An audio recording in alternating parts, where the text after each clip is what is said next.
Have you ever felt like the world is just too loud, yet no one really hears what you're feeling inside? Like love has turned into a performance and kindness has become a rare exception?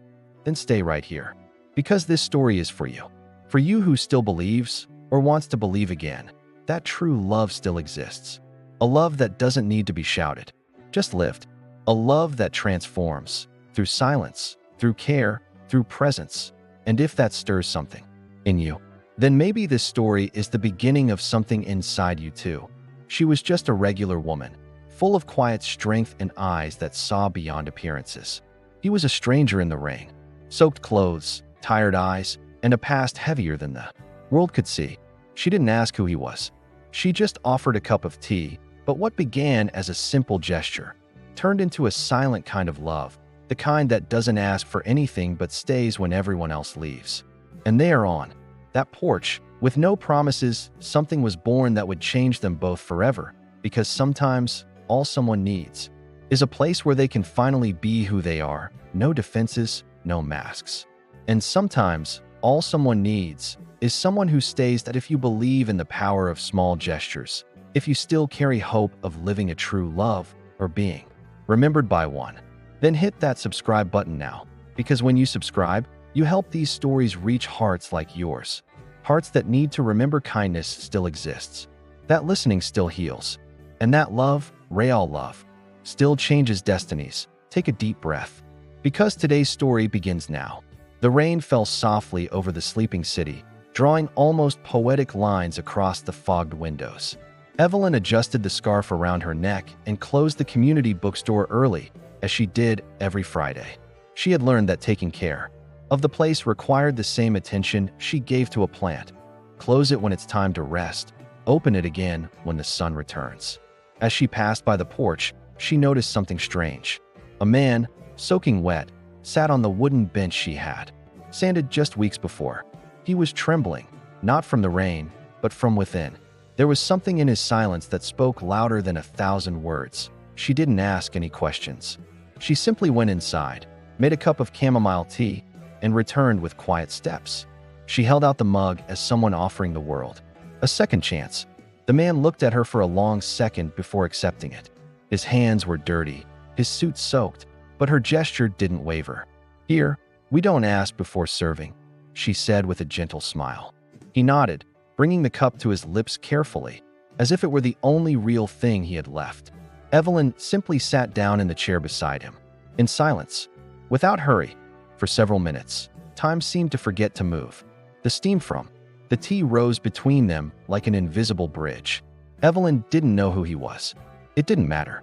He was a lost stranger, and she knew what that felt like. The outside world judged too quickly, but here, on the porch, there was space to breathe. He let out a sigh, as if that cup held more than tea, it held shelter. "Thank you," he murmured, voice low, almost voiceless. Evelyn just smiled. Sometimes, all we need is a little warmth. He spent the night at the shelter down the street. Evelyn gave him a handwritten note with a hand-drawn map. The next day, he showed up at the bookstore without warning. He was cleaner, but his tired eyes remained. "Can I help with something?" he asked.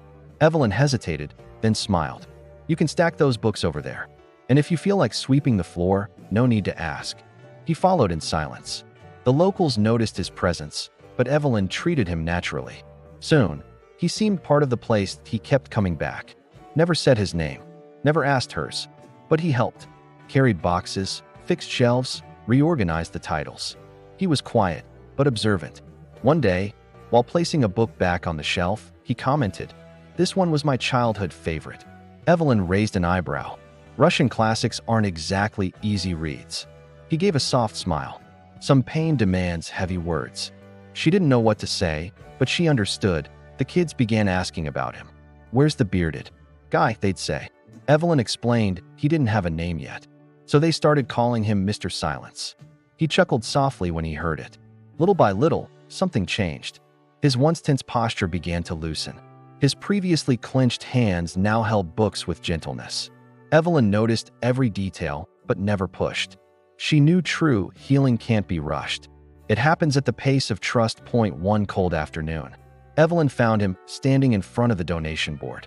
He held an old photograph, a black and white image of the library from the 1960s. "My grandfather helped build this place," he said without turning. Evelyn froze. For a moment, the world stopped. "Why did you come back now?" she dared to ask. He just whispered, "Because I destroyed everything he built, and I no longer know who I am." Evelyn gently touched his shoulder, light as the wind. "Maybe here, you'll remember." After that day, he disappeared for 2 weeks. Evelyn pretended not to care, but every morning, she looked at the porch bench with a tightness in her chest. Then, on a Saturday morning, he returned. He carried books and an envelope. Inside was a handwritten letter. "Thank you for not asking anything, for not running away, for simply staying." Evelyn held the paper like something sacred. She didn't say a word, just nodded, and made more tea. Some townspeople began to question his presence. "Where's he from? Is he homeless? We know nothing about him." Evelyn always replied firmly, "We know what matters. He's here. He's trying." But the whispers grew, and he seemed to feel it. His silence became heavy. Again, so Evelyn offered, "If you want, we can still keep your name hidden, but not your worth." He looked at her as if it were the first time anyone had ever said that. That week, Evelyn invited him to a children's story night. He hesitated, but came, sat quietly in the back. The lights were dimmed, and the story spoke of courage, loss, and new beginnings. At the end, a child stood up and said, "Thanks for listening to us, mister." He smiled. For real. Evelyn, across the room, felt something warm inside her. For the first time, his silence had a sound. Belonging. One Sunday, she saw him tending the front garden, alone, in silence, but with a gentleness no one would expect from a man like him. The same man who, days ago, seemed ready to vanish, now cared for flowers like someone rebuilding from the inside. Evelyn brought him water and a towel, sat beside him. "Were you always like this?" she asked. He replied, "No, but I think I always wanted to be." And in that moment, she understood. He wasn't just cleaning a garden. He was cultivating a new version of himself. The rumor spread quickly. The library stranger was actually someone important. No one knew exactly who. A CEO? An heir? Evelyn heard the whispers, but said nothing. The man heard them too, and came to her. "I can leave if this is causing trouble." Evelyn crossed her arms. "Do you really think someone's worth depends on what they hide or reveal?" He paused, then said, "Not with you," and stayed. 1 Late afternoon, he left a book on Evelyn's desk. Inside, a marked page read, "Those who offer us a gesture without wanting anything in return give back what we didn't even know we had lost." She held the page with tears in her eyes. "That's you," she whispered. "Someone who's coming back." And he simply replied, "So are you." When one of the children scraped her knee, he ran faster than Evelyn. He had a first aid kit in his coat pocket. "It's okay. It'll sting just a little." The girl smiled through her tears. "You remind me of my dad." He swallowed hard. Evelyn saw it from afar. Something about that moment sealed something invisible. He belonged there. An anonymous letter arrived in an unmarked envelope. It said, "Don't be fooled. This man has a dangerous past. He'll ruin everything you love." Evelyn read it, folded it, and tucked it away, then burned it. Some truths deserve to be heard. Others deserve to be overcome. And she chose presence. The reality she saw every day. The man who served tea to children and fixed creaky doors. She decided to renovate the porch. Said it was time to renew the place where everything began. He helped, hammer in hand, a restrained smile. Evelyn looked around and thought. It was never about furniture. It was about memory. Each board replaced was like a silent vow of staying. In the end, he penciled on one of the beams, "Here, someone saw me," and didn't run. The town's mayor visited the library on a chilly morning. Asked who the new staff member was. Evelyn replied confidently, "He's someone learning how to stay." The mayor smiled, a bit unsettled. "Well, this town could use more people like that." The man didn't introduce himself. He simply shook the mayor's hand with respect and went back to shelving books. Just like every other day. One windy night, the power went out. Evelyn lit candles and gathered the kids for lantern story time. He sat beside her, listening to every word like someone drinking water after a long thirst. In the dark, someone asked, "Will you stay forever?" He didn't answer, but he held Evelyn's hand. And that was enough. The library was closing, but he remained on the porch. Evelyn brought tea. It got cold today. He nodded. But here it's warm. She laughed. Have you learned to speak in poetry now? He looked at her with gratitude. Maybe I'm just remembering what it means to be human. And in that instant, they both understood that between books and silences, something was being born, nameless, but filled with truth. The second visit was silent. He arrived when the sky was still pale and the streets empty. Evelyn was sweeping dry leaves from the front steps when she saw him stop at the gate. There was no rain this time, no cold, but his eyes still carried internal storms. She simply nodded toward the porch chair, asking nothing. He sat slowly, as if still unsure whether he deserved to be there. She went inside, boiled the water, and used the same mug. The crack near the handle looked bigger now, or maybe it was just the way she saw it. She made the tea carefully, as if preparing a conversation. When she handed it to him, she said nothing, just sat beside him, hands in her lap. He accepted it and closed his eyes for a moment, as if the warmth of the drink anchored him to that instant. Neither of them rushed anything. This time, he asked, "Aren't you afraid?" Evelyn turned to him, confused. Of me? Of who I am? The question hovered like a heavy gray cloud. She replied gently, "I'm more afraid of people who pretend not to see others." He remained quiet, digesting her words. It didn't push him away. Instead, it disarmed him. As if he wasn't used to honest answers, the sound of children running down the street filled the silence. Evelyn watched them and smiled. They still know how to play, still know how to trust. He glanced sideways at her, curiosity and weariness mixed in his expression. Trust is a luxury not everyone can afford. Evelyn rested the mug on the porch railing. Maybe, but sometimes it comes from where you least expect it. He looked away, unsettled, but something about her made him stay. The third visit took place on the same porch. He arrived with red eyes, like he hadn't slept. Evelyn didn't ask. She just brought tea and a light blanket, draped it over his shoulders without saying a word. He held the fabric for a moment, unsure of what to do, then adjusted it like someone accepting a forgotten gesture, and finally whispered, "Today makes exactly 1 year." Evelyn didn't need to ask what. She simply stayed by his side. The words came slowly. "I lost my father, and with him, I lost who I was." Evelyn looked at the horizon. Sometimes, pain rips away parts we didn't even know were still holding on. He swallowed hard. And when people only see what's left, it's hard. Evelyn touched his hand gently, without intrusion. "Maybe what's left is the most real part." He gave a bitter smile. "You talk like you know." She answered calmly, "I lost my mother young, but she taught me we can go on, even broken." The silence that followed wasn't uncomfortable. It was a kind of mutual acceptance. Two different worlds sharing the same ground. And in that moment, without knowing it, Evelyn became the anchor of a drifting man. Little by little, he began to share fragments. Nothing linear, nothing complete, just pieces. A name here, a mistake there.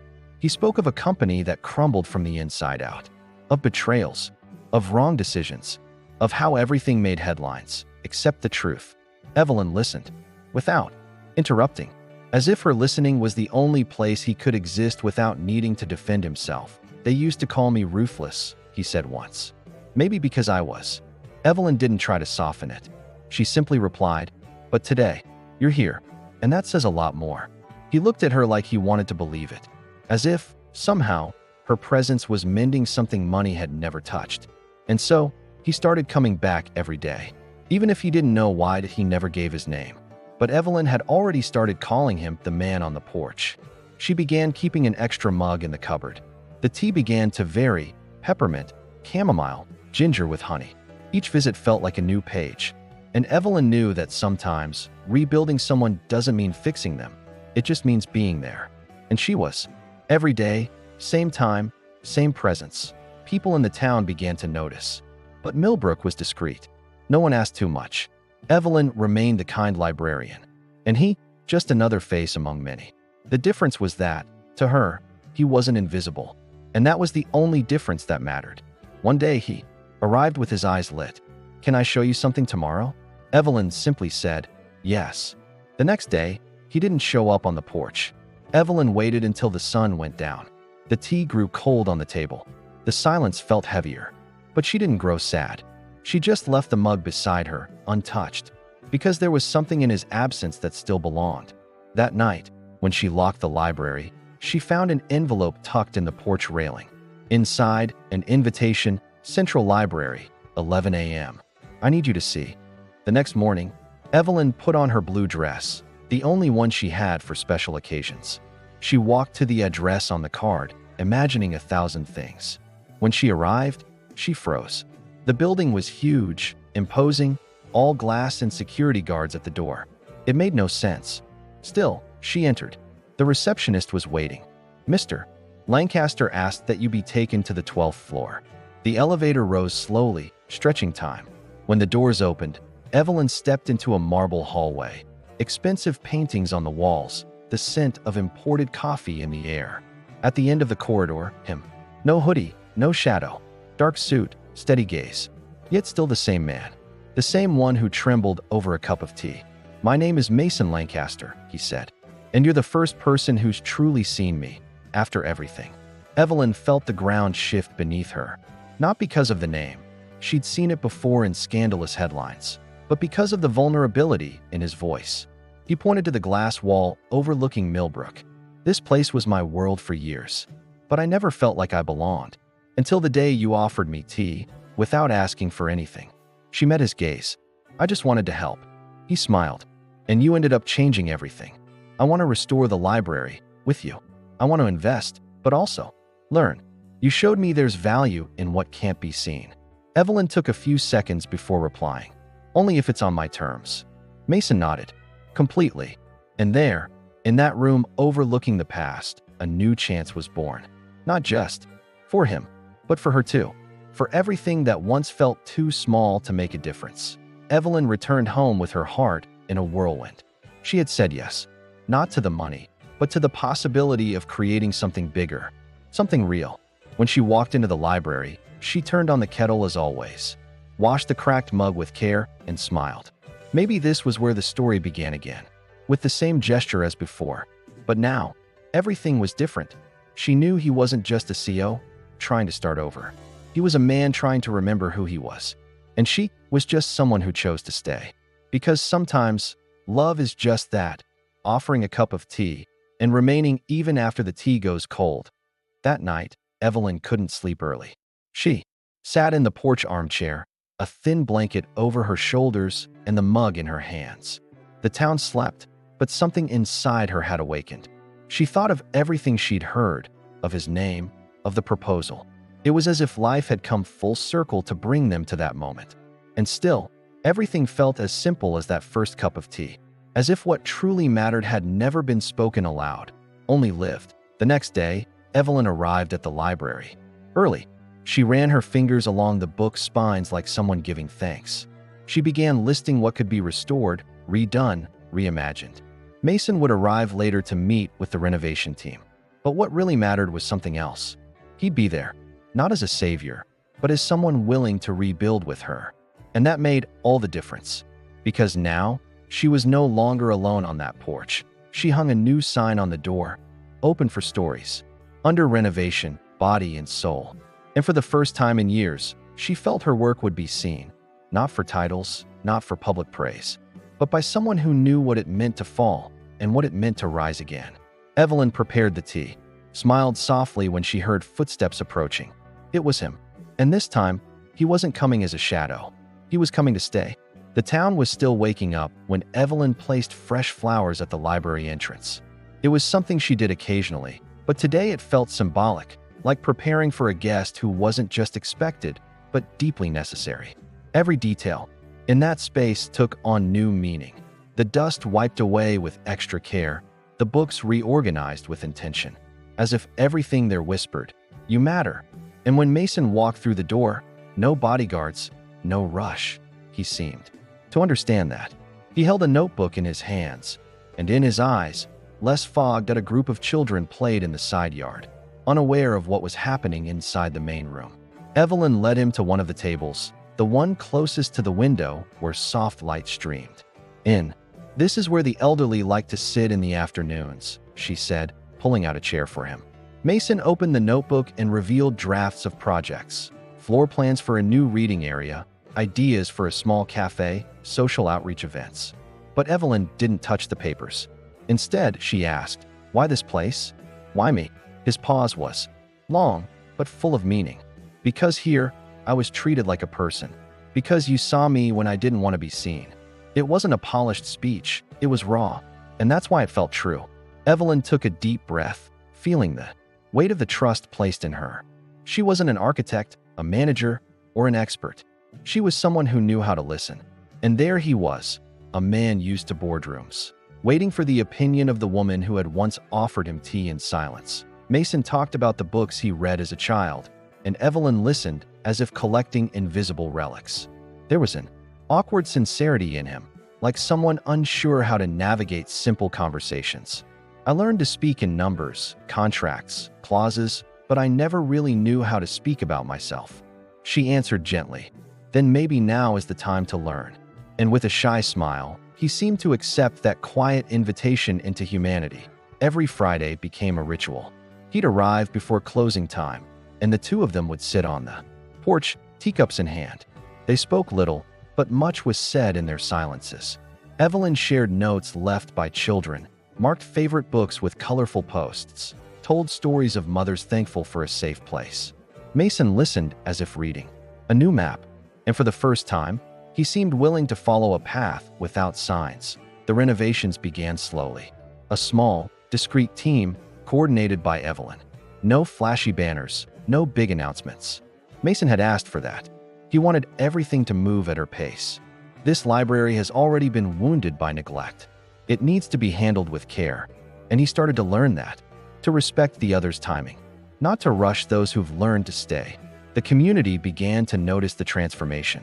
Children talked about the new books arriving, the newly painted benches, the framed quotes on the walls. "This feels like a place where we can breathe," said a teenager one day. Evelyn wrote down that phrase in a notebook, like someone recording blessings. And Mason, watching quietly from a distance, found himself smiling as he realized the renovation was happening inside him. 2:1 afternoon during a light rain, Evelyn spoke of her father. He was a carpenter, fixed furniture and hearts. Mason chuckled softly, and she went on. He used to say good wood is the kind that's weathered time. She twirled a bookmark between her fingers, distracted, but her voice carried memory. When he died, I felt like I had no frame left. But I later understood he had taught me how to build. Mason looked at her like someone finding shelter that I in one corner of the library. Evelyn created a wall where anyone could leave notes with wishes or memories. Over time, colorful slips piled up, words of gratitude, requests for forgiveness, names of books that changed lives. Mason wrote the first note with difficulty. Just 3 words, "I am here," and he pinned it quietly, like someone testing his own permanence in the world. The visits grew longer. Evelyn and Mason shared stories, fears, even small daily joys. She'd tell him about a failed recipe, he about a meeting he skipped to stay there. It was all simple, and maybe that's what made it so precious. Neither of them labeled what they were building, but they both knew something had taken root between the tea, the books, and the shared silences. One afternoon, Evelyn was late. A child had gotten hurt in the yard, and she'd gone to help. When she returned, Mason was sitting on the porch, 2 mugs already served. He had made the tea. "It's not as good as yours," he said, trying to hide his nerves. She laughed and tasted it. "It's awful. But the gesture, that's gold." And in that moment, amid awkward laughter, their eyes said everything. The regional education director made a surprise visit. Mason stepped aside, staying in the back of the room. Evelyn led the conversation with calm strength. She explained the project, its goals, the community's involvement. When the woman asked, "Who is funding it all?" Evelyn simply replied, "Someone who believes more in people than in numbers." Mason smiled at the words. He understood. She protected him. Even when she didn't have to the end of that day, Evelyn wrote in her journal, "He's learning to stay. And I'm learning to trust." It was the first time she put into words what had already been living in silence. There were no promises, no declarations. But something was growing, with roots. Like old books that, even with yellowed pages, still have so much to teach. Time brought visible change. The library gained color, life, new stories. But the most noticeable transformation was theirs. Mason spoke more gently, smiled more often, and began to trade meetings for real conversations. Evelyn, in turn, allowed herself to be seen, not just as support, but as presence. And in between renovations, they were renovating themselves too. On a cloudy afternoon, Mason asked, "Do you believe in second chances?" Evelyn paused. "I believe in different beginnings. Because starting over feels like pretending nothing happened. And I don't want to forget." He nodded. "Neither do I." They sat quietly for a few minutes. But it was the kind of conversation that changes everything, without needing big words. Just truth. The community was invited to the grand reopening of the library. Evelyn oversaw every detail. Simple flowers, banners made by children, posters, with handwritten quotes. Mason stayed behind the scenes. He didn't want to be the center. He just wanted to be there. When she stepped up to the microphone to thank everyone, he watched with teary eyes. Evelyn finished by saying, "This place proves that small gestures can build great stories." After the applause, Mason quietly approached. He handed her an envelope with the library's new official name, Evelyn Rose Community Library. She was speechless. "You gave me back something I didn't even know I'd lost," he said. Evelyn, eyes full, replied, "And you showed me that even the strongest need a place to rest." And in that silent embrace, everything was said. The library renovation ended with applause and tears. Evelyn was handing a book to a child when she saw Mason standing at the doorway, eyes glistening. He didn't say a word, but his gaze said it all. That place had rebuilt something inside him. Evelyn approached and handed him the symbolic library key, carved from wood, engraved with the names of all who had helped. "You don't need to take this key anywhere," she said. "It's just to remind you that now you belong." Little by little, Mason started taking part in the small things, organizing shelves, carrying boxes, even helping during reading workshops. He didn't talk about himself, but he listened to everyone. It was as if he were stitching his own pieces back together by listening to other people's stories. Evelyn watched from afar, never pushing. The bond between them grew like invisible roots, strong, quiet, but the outside world wasn't so quick to forget. Claudia, Mason's former business partner, showed up with a rehearsed smile and shady proposals. "The press is still hungry. We need to control the narrative." Mason declined. "I'm not trying to please headlines anymore." Evelyn, overhearing the conversation, felt certain. This man was finally trying to stay. However, not everyone welcomed the change so easily. A group from the local elite began questioning Evelyn's involvement with a man whose past couldn't be trusted. Whispers turned into rumors. Evelyn faced them with calm, but inside, it weighed heavy. One afternoon, she found an anonymous note in the library's mailbox. "He'll drag you down with him." She kept the paper without saying a word, but that night, she took longer than usual to fall asleep. Mason noticed the distance. He didn't push, but he left a teacup on the table along with a note. "If you want to leave, I understand. But if you stay, I promise I won't run." Evelyn read it, tears in her eyes. She didn't reply in words, but at sunrise, she was there, unlocking the library. Just like always at the end of that week, Evelyn hosted a poetry night at the library. Children read poems, elders sang old songs, a young girl performed a dance. Mason stayed at the back, almost invisible, but his eyes were on every detail. When one little girl said into the mic, "This place makes me feel seen," he had to step out. He cried in the hallway. Claudia returned, this time with two lawyers. They wanted Mason to sign an agreement to withdraw from all social projects. "Your image is still a ticking time bomb." Evelyn overheard it from the next room. When Mason refused, she smiled. "I'm not going back to the kind of silence that killed me inside," he said. He stepped out and found Evelyn with tea already served. "You just lost a corporate battle," she said. "But to me, you've won a much greater one." Mason held the cup in both hands. "So now what?" Evelyn replied. "Now we learn to live with what's left, and with what chose to stay." Newspapers ran headlines. "CEO abandons empire to renovate library." Some mocked it. Others admired it. Evelyn knew nothing was more powerful than truth lived quietly, day by day. The people who mattered could see it. A group of young filmmakers came, wanting to shoot a documentary. Mason declined. Evelyn did too. "This isn't a show. It's about staying." The crew didn't get it and left, disappointed.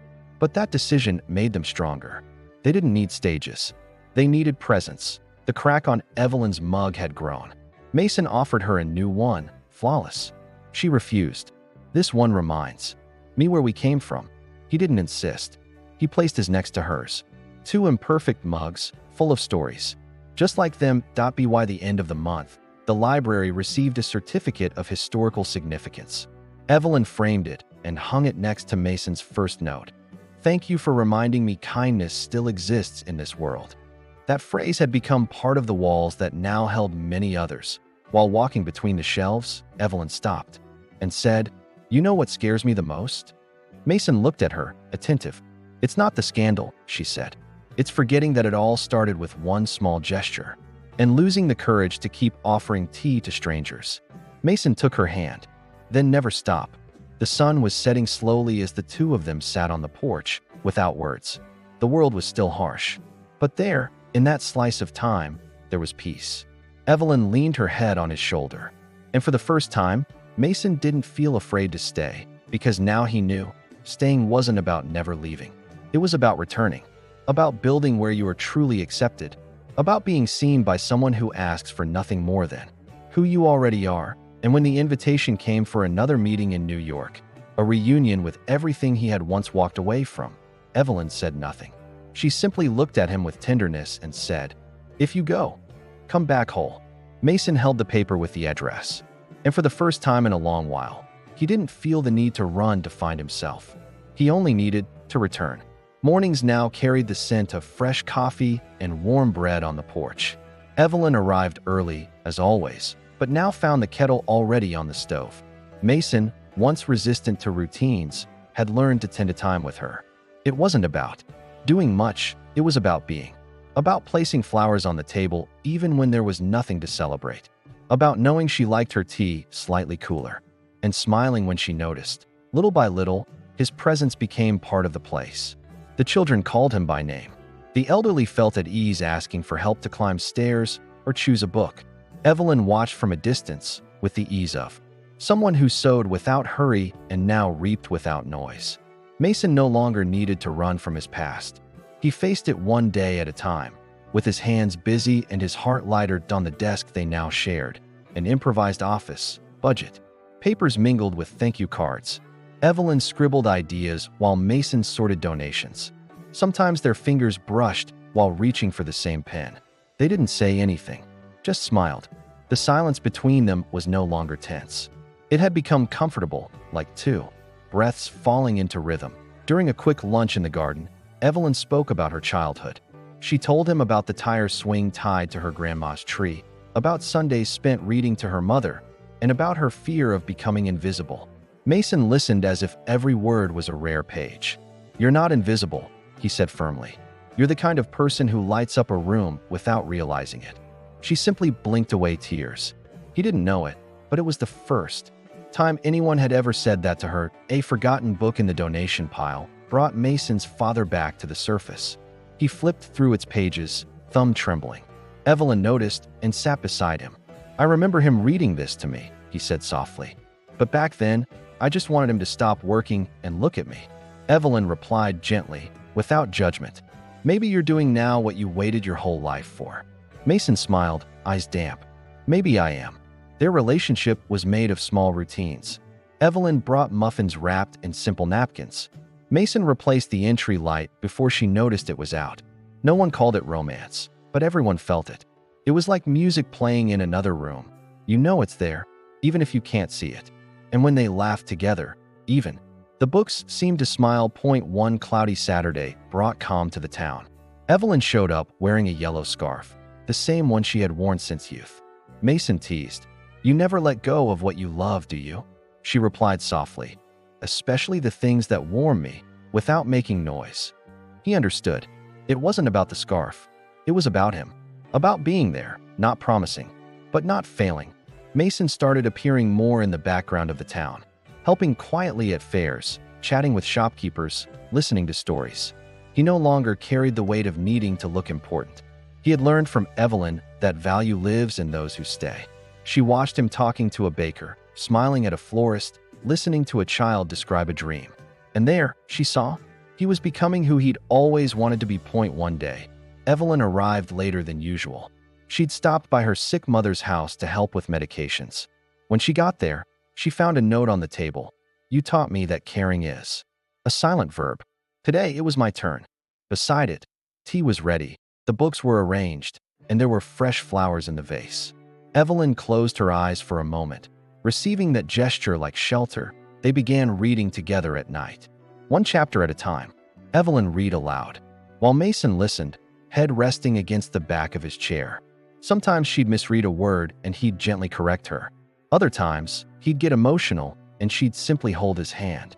There was no rush, no destination, just the certainty that time, there, was generous. The community remained present, but now, they cared for the couple, too. A sweet old lady brought them a handmade quilt for chilly nights. A child drew Mason with a superhero cape and wrote, "He's kind." Evelyn pinned the drawing beside the historical recognition plaque. "This is the best certificate you'll ever get," she told him.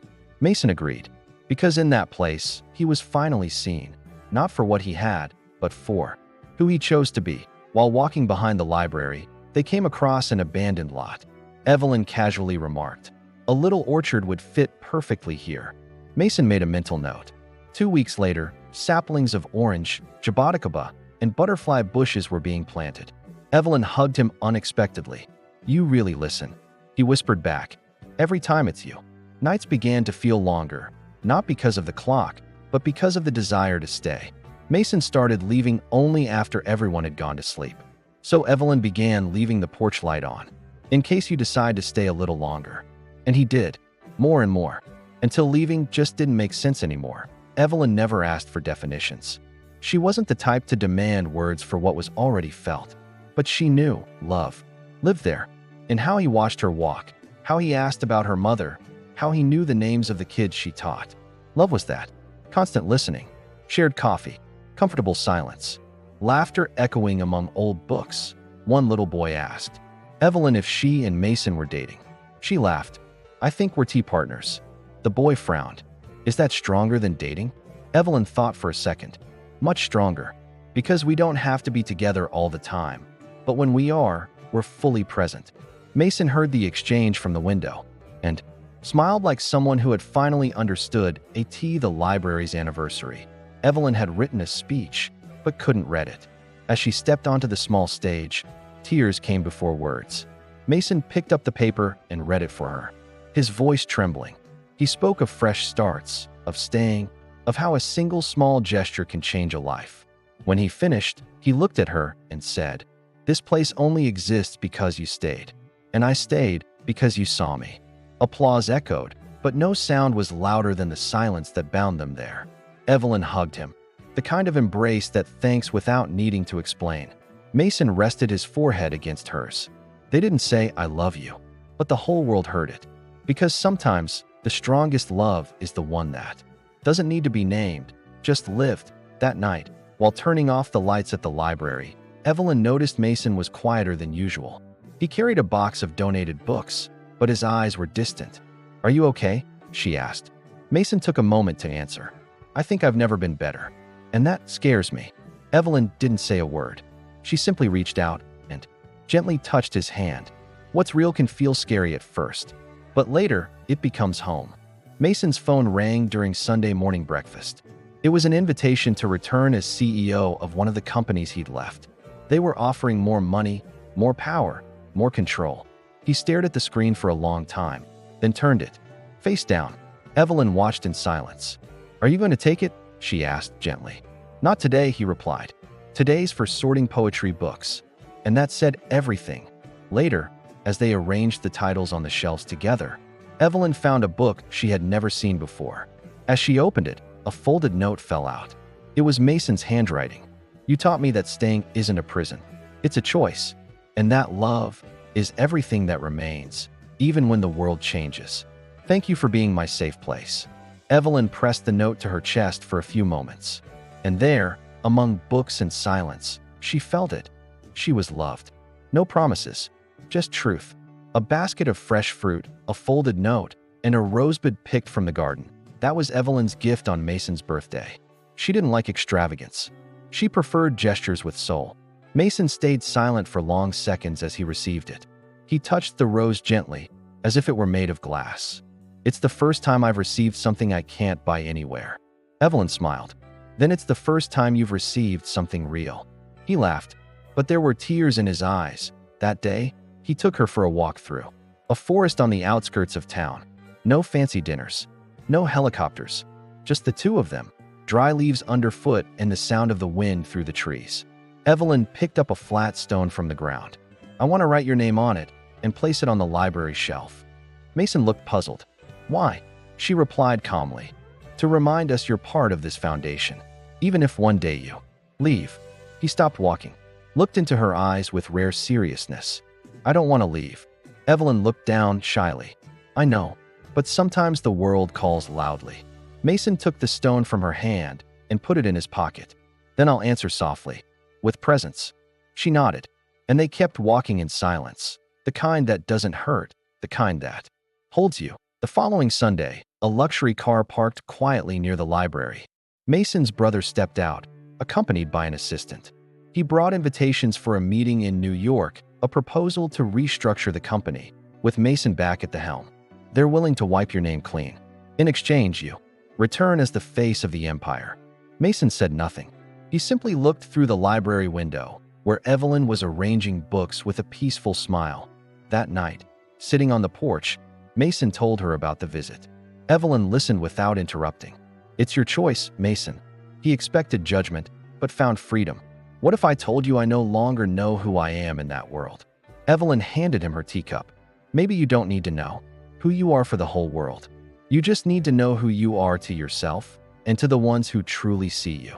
He held the cup with both hands, as he always did when he needed to remember. During the week, Mason declined the invitation with a short email. No long justifications. Just, "I no longer recognize myself in that path." His brother replied coldly. The press found out and speculated. Evelyn, as always, focused on what truly mattered.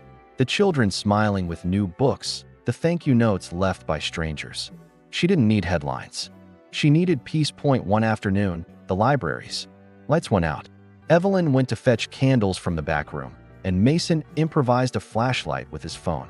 They worked together, laughing, stumbling through shadows. When the lights returned, they were sitting on the floor, surrounded by books and scattered papers. "You know what I've noticed?" he said. "Every time something goes wrong, you turn it into shelter." Evelyn smiled. "Maybe that's what love does." On Friday, Evelyn forgot her lunch. Mason showed up during her break with a sandwich wrapped in a checkered napkin. "I made it myself," he said, not too confidently. Evelyn took a bite and widened her eyes. "This tastes like courage." They laughed, and in that moment, the simple act of making lunch became a silent declaration. He was learning to care, without fuss, without limits. A little girl handed Evelyn a letter written on yellow paper. Inside was a drawing. Her, Mason, and the library with hearts on the roof. On the back, it read, "This is where good people find each other." Evelyn read it to Mason with tearful eyes. "She understands more about life than most adults." Mason nodded. "That's because children still see with their hearts." Slowly, Evelyn started teaching Mason how to catalog books. He mixed up numbers, confused codes, but he was dedicated. At one point, she caught him watching her notes with a focused look. "Do you really want to learn?" He replied, "I want to understand the world the way you do." Evelyn said nothing, because there was love in every unspoken word. Mason started carrying a notebook in his pocket. He jotted down things Evelyn said, comments from the kids, book titles he didn't know. One day, he dropped it without noticing. Evelyn picked it up and flipped through. Inside, a handwritten page read, "Things money can't buy." The sound of her laughter, the smell of tea on the porch, the way she touches the world without even noticing. She closed the notebook gently, returning it without a word. But the look between them said it all. One afternoon, Evelyn didn't show up. A sudden illness kept her home. Mason didn't know what to do. He paced around the library, turned on the lights, made tea without her, sat on the porch chair and waited. When she finally arrived, pale but smiling, he ran to her. "You're missed more than you know." And she replied, "Now you understand what it's like to be seen." Over time, Evelyn noticed Mason no longer wore a watch. She asked why. He said, "Because here I learned that the right time isn't what the clock says, it's what the heart says." She laughed, and that phrase stayed on the chalkboard at the library entrance for weeks. Visitors took photos, but only Evelyn knew where it truly came from. Someone learning to feel the I in their new routine. Evelyn and Mason cooked together on Thursdays for the evening reading circle. A mix of soup and stories warmed their guests. Mason chopped vegetables. Clumsily, Evelyn arranged the books. Between pots and pans, their glances spoke volumes. "You realize this has become home?" he asked. She answered with a silent yes, just with her eyes that a visiting professor suggested turning the library into a licensed cultural center. Evelyn was excited. Mason was nervous. What if it grows too much and we lose the heart of it? She held his hand. The secret is remembering where it started, and who offered tea before there was any plan. He smiled, relieved. He knew that with her, even change knew how to return to what matters. One evening, Mason brought an old restored radio. "It was my grandfather's. I wanted to give you something with roots." Evelyn turned the dial, and a vintage song filled the air. They danced slowly, between books and curtains swaying in the breeze. No step was perfect, but the rhythm was honest. And when she rested her head on his chest, the world outside went quiet. In an envelope on the table, Evelyn found the draft of a book. It was Mason's. Working title, "The Place Where I Learned to Stay." Pages filled with errors, scribbles, and soul. She flipped through, emotional. "You're writing?" Mason replied without looking. "I'm trying to remember everything I don't want to forget." Evelyn tucked that moment into her heart like a rare jewel, and then spring came. The trees they had planted began to bloom. The library was more alive than ever. But the most beautiful change was the one no one could see, what had shifted inside them. Evelyn wasn't sure where life would take them, but she knew if love needed an address, it lived here. Among the tea, the turned pages, and Mason's eyes meeting hers. One Sunday, Evelyn and Mason decided to reorganize the children's books. A simple task, but done with so much care it felt like a ritual. While labeling, Mason found a book with a handwritten dedication. "For those who still believe imagination can heal." He read it aloud and grew thoughtful. Evelyn came closer and said, "You're healing more people than you think, including yourself." And for the first time, he believed it. Later, sitting on the floor between the shelves, they shared an apple. Evelyn took a bite and passed it to Mason, like two kids. "Do you think this will last?" she asked, not looking directly. Mason took a while to respond. "If it's up to me, yes. But even if one day it ends, it'll have been worth every second." She closed her eyes for a moment. As if absorbing a truth with her whole body, Evelyn's mother came to visit the library. She was better and wanted to meet this Mason. When she saw him arranging toys in the children's section, she smiled, then turned to her daughter and whispered, "He looks at you the way your father looked at me, like he's already found what he was looking for." Evelyn just smiled and squeezed her mother's hand. No words needed. When life is real, even silence is a blessing. At the end of the day, Mason found a note left by a visitor. "Thank you for not giving up on this place. I found my son again here."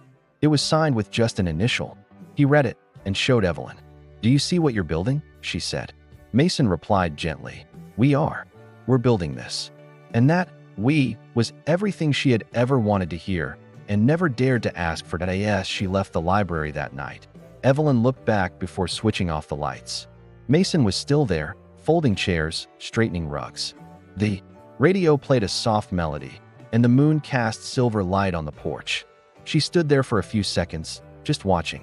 Sometimes, all we need is someone who stays, even after the door closes. And when Mason turned with a quiet smile, she knew he was staying. A certified letter arrived that morning. Beige envelope, stamped seal, international sender. Evelyn handed it to Mason without knowing what it was. He recognized the crest before even opening it. An invitation to speak at an innovation conference. In Europe, all expenses paid, media coverage, and a chance to return to the global stage. For a few seconds, he remained silent. Evelyn watched without saying a word.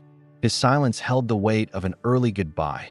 Later that afternoon, as they took down posters from the reading workshop, Evelyn pretended to be unaffected. She made comments about the flowers in the garden, the new picture frame on the wall. But Mason noticed the slight tension in her shoulders. And then, while they stacked chairs, she asked, "Are you going to accept it?" Mason hesitated. "I don't. No." Evelyn looked at him and said in a fragile voice, "Just don't tell me later that you left because of me." That night, Mason walked alone through the quiet streets of the town. He passed the park bench where he used to sit when he first arrived in Millbrook, the bakery where he'd heard his first unsolicited good morning. He stopped in front of the library, lights off inside. He rested his forehead on the glass door, as if searching for a sign. Everything was still in its place, but nothing felt the same. Because now, every choice carried something he could never buy: belonging. The next morning, Evelyn arrived earlier than usual. She needed to sort out donation books before the kids came in. But in truth, she needed space to breathe. The news of the trip hung like a silent ghost between the shelves. When Mason walked in, she didn't look at him right away. She was in the back, organizing boxes. "There's tea in the kitchen," she said without turning. He understood. It was both invitation and distance. Throughout the day, they spoke little. Evelyn welcomed visitors kindly, but stayed constantly in motion, as if the inner noise could be quieted by staying busy. Mason tried to help, but even his gestures felt rehearsed. They were there, and at the same time, in different places. Because when fear creeps in, even the smallest touches feel calculated, and the heart waits in silence. Only at the end of the day did Mason approach. They were alone. "I know you're afraid I'll leave." Evelyn stayed, turned toward the bookshelf. "I'm more afraid you'll go and realize you never wanted to stay." He sat in the chair on the porch, holding the same chipped mug. "You know me better than I know myself. And still you chose to stay." Evelyn replied, "I didn't stay for you. I stayed because here, everything in me makes sense." Mason closed his eyes for a moment.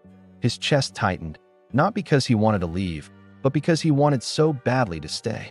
And at the same time, he questioned if he deserved it. "They think I'm hiding here, Evelyn." She turned, for the first time looking directly into his eyes. "You're not hiding. You're finding yourself." And that sentence echoed like the answer he'd waited for years to hear. 2 days later, Mason informed the event organizers that he would be declining the invitation. He told them his presence was needed somewhere else. And for the first time, he didn't feel guilty. After hanging up, he went to the library, where Evelyn was helping a boy struggling to read. He watched her for a moment. When she finally looked up, he said just one word: "I stayed." And she, without saying a word, smiled with teary eyes. What followed wasn't immediate relief. Staying is a daily choice, and Mason understood that now. There were still memories pulling him back. People still viewed him with suspicion. But there, among bookshelves and warm tea, he was building a new story. Not to prove anything, but finally, to live with truth. The next week, Evelyn suggested they create a new section in the library, a quiet space, with cushions, plants, and short texts posted on the walls. A place to breathe. Mason helped paint the walls, set up the furniture, even helped stitch the cushions. On the day it opened, they sat together on the floor, exhausted. "This feels like home," he said. Evelyn leaned her head on his shoulder. "It is, just a shared one." That night, Mason began writing a new version of his book. He changed the title. Now it was called The Silence Where I Was Seen. The first pages weren't about companies or money. They were about Evelyn, about the tea, about the library, about the porch where he'd relearned how to listen, and about the miracle of someone staying. Even when he didn't know how to ask. One Saturday, an old business partner showed up, unannounced. He wanted to talk. "Did you really give all this up for this?" he said, glancing around with disdain. Mason responded calmly, "I didn't give it up. I made a choice." Evelyn watched from a distance, ready to step in. But Mason stood firm. "The difference is, now I know exactly what I'm building, and who I'm building it with." After the visit, Evelyn asked if he was okay. Mason nodded. "I stood up because of you." She gently corrected him. "You stood up for yourself. I was just there when you needed to remember that." He hugged her tightly. A hug of gratitude, of recognition, of wordless love. And for the first time, Evelyn no longer felt she was waiting to be left. She was being chosen. Every day, the local NGO invited Evelyn to give a talk about community and belonging. She hesitated. Mason encouraged her. "You have no idea how many lives you've already changed, including mine." On the day of the event, She stepped on stage with trembling hands. She told her story, and at the end, she said, "Sometimes, life changes with a cup of tea, with a look, with someone who stays. And when we choose to remain, everything around us begins to bloom." In the audience, Mason cried quietly, not out of pride, but out of gratitude, for finally understanding that presence was his greatest legacy. After the talk, he held Evelyn's hand in front of everyone. And in that gesture, simple and whole, he made the most important choice of his life, to be a root. Time passed more gently after that. The tension faded, routines returned. But something had changed. Evelyn and Mason no longer needed to prove anything. They were together, not from fear or need, but from choice. And every day, when their eyes met across the library, there was a silent reminder. "You are my safe place." That a local journalist wanted to interview Evelyn. He wanted to know what it was like to live with someone who used to be a billionaire. She answered simply, "Here, he's just Mason. And that's when he's most beautiful." The article ran with the headline, "The man who found himself where he least expected." Evelyn clipped it and framed it in a simple wooden frame beside the Garden of Voices. Because to be seen like that is rare.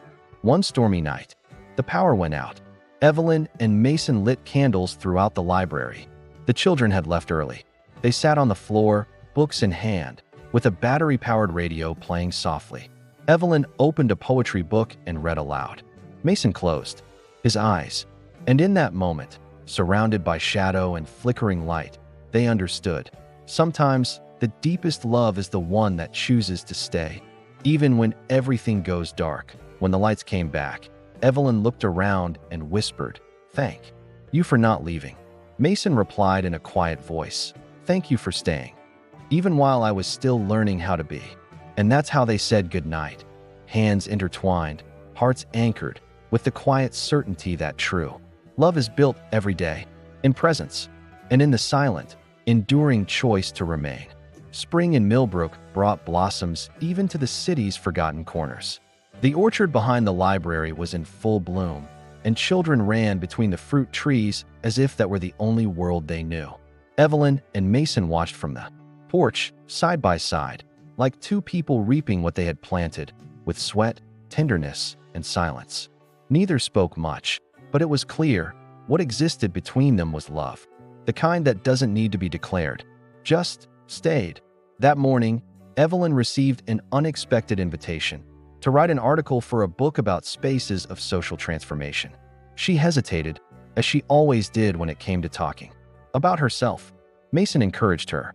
"You change more with words than many with wealth." She smiled. "But my words are simple." He looked her in the eyes. "Those are the ones that remain." And so Evelyn began to write, with trembling hands and a whole heart. While she wrote, Mason finished the first edition of his own book, a small book with a recycled paper cover titled, "Notes About Someone Who Taught Me to Stay." It had no major publisher, no marketing strategy, but it had truth, and that was enough. He gave Evelyn the first copy as if handing over his own heart. She read the dedication silently, and her eyes filled with tears. "This is everything I never knew how to ask for." The library now had a new room, the room of silences. Visitors left letters there, bits of stories, memories too big for words. Evelyn read some with tears, others with soft laughter. Mason wrote there too, when no one was watching. On one slip of paper, he wrote, "What was left after everything was gone was her." And he pinned it to the wall, among simple phrases from ordinary people who said the essential with honesty. The community celebrated the new space with a quiet gathering. Everyone brought something: cakes, flowers, notes. Evelyn wore a light dress and her usual yellow scarf. Mason wore a simple shirt and calm eyes. During the celebration, a little girl climbed the makeshift stage and said, "This library is made of people who stay." Evelyn held back the tears. And in that moment, she knew her place in the world was right there. A few days later, Evelyn was invited to an interview at a local radio station. When asked about the future, she answered with the clarity of someone who doesn't live on illusions. "We don't control what's coming, but we choose how we remain. And if I have to choose, I always want to stay where love is simple and whole." Across the studio, Mason listened in silence, his eyes wet, his heart full that a young architect arrived, interested in replicating the library's model in other cities. Evelyn welcomed him with kindness, but was firm. This didn't come from strategy. It was born from a gesture. The man took notes, but didn't quite get it. Mason added, "The secret isn't the space. It's the care. If you want to take this further, start by listening to those no one hears." And the young man nodded, quietly moved on the porch. Their tea mugs were always in the same spot. Evelyn's cup crack had grown, but she never wanted to replace it. "It reminds me where we came from." Mason no longer offered a new one. He just boiled the water and waited. Sometimes they sat for minutes without a word, but every silence was full of meaning, because for them, love was never spoken. It was staying point. One afternoon, a child asked if they were married. Evelyn laughed. "We're like roots. We grew together." The girl frowned, puzzled. Mason added, "We don't have a signed paper, but we have something stronger, a daily choice." And the answer hung in the air like an invisible flag. There, between the library's walls, love wasn't a label. It was a construction. Evelyn finished her piece for the collective book. She titled it, "The Place Where Words Happen." In it, she wrote, "The first time I offered tea to a stranger, I had no idea I was serving a new beginning, or that he would become home. Today, I know love doesn't arrive with promises. It comes with presence. And if it's true, it never leaves." Mason read it quietly, then said only, "That's it." The arrival of fall brought subtle changes. Leaves dropped, winds shifted, days grew shorter. But inside the library, everything stayed warm. Evelyn spent more time in the room of silences, now leaving anonymous letters filled with encouragement. Mason wrote poems and hid them among the books. It was their way of telling the world, "We're here." And that's enough. Point. One day, a boy found one of the letters. He read it aloud to his classmates. "You are more than they said. You are who you choose to be." The group applauded, not knowing whose handwriting it was. Evelyn smiled in silence. Mason looked at her in awe. "You changed my life with a cup of tea. Now you're changing lives with notes." And she replied, "Love spreads when it doesn't seek recognition." The library's anniversary was celebrated with an exhibition of letters, photos, and small objects left by visitors over the years. Evelyn and Mason walked side by side through the corridors, observing records of so many intersecting lives. At the end, a new frame. The first phrase Mason had ever written on the napkin from the tea. "Thank you for reminding me that kindness still exists." And beside it, Evelyn's response, "Thank you for staying." That night, before closing the library, Evelyn turned off the lights as usual. Mason was already on the porch. When she approached, he reached out his hand. "Shall we go for a walk?" They wandered through quiet streets, under the glow of street lamps and the scent of damp earth. They stopped at the park, sat on a wooden bench, stayed there in silence, listening to the world breathe. Mason pulled a crumpled piece of paper from his pocket. "I wrote this today." Evelyn took it and read. It was short, but vast. "Staying is the greatest act of courage I learned from you." She didn't reply. She just rested her head on his shoulder. And in that gesture, there was acceptance, gratitude, and a love that asked for nothing, only presence. The next morning, the library opened as usual. But something was different. On the table, Evelyn found a small wooden box. Inside, the cracked tea mug, now framed, with Mason's phrase engraved. "This is where everything began." Beside it, a note. "So no one forgets that love starts small and becomes everything." Evelyn smiled, moved. She placed the box in the entry display, and every new person who arrived there was welcomed with tea, with silence, with listening, and with an invisible story that floated through the walls, the books, and the glances. Evelyn and Mason stayed together. No future promises, no guarantees. But with one certainty, they had chosen each other. And every day, they kept choosing. To stay. On the entrance board, Mason pinned one final letter.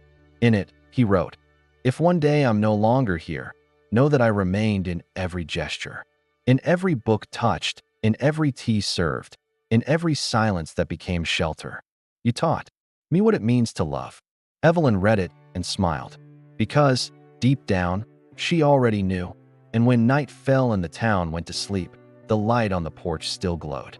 2 mugs rested on the table, and in the midst of the silence, one single truth remained. love, had chosen to stay. Asterisk if this story moved something inside you. Imagine how many more are waiting to reach you. Here, every video is a quiet reminder that love, the real kind, doesn't shout. It shows up in small gestures, in silent presence, and in the brave choice to stay when it's easier to leave. So if you believe in the power of kindness, of second chances, and of love that transforms. Subscribe now and be the first to feel the next story. Like, share this with someone who still believes in gentle hearts, and tell us in the comments, what part of this story stayed with you the most? Because when you subscribe, you're not just following a channel. You're helping these stories reach the hearts that need them most. That will see you in the next one. Don't miss it.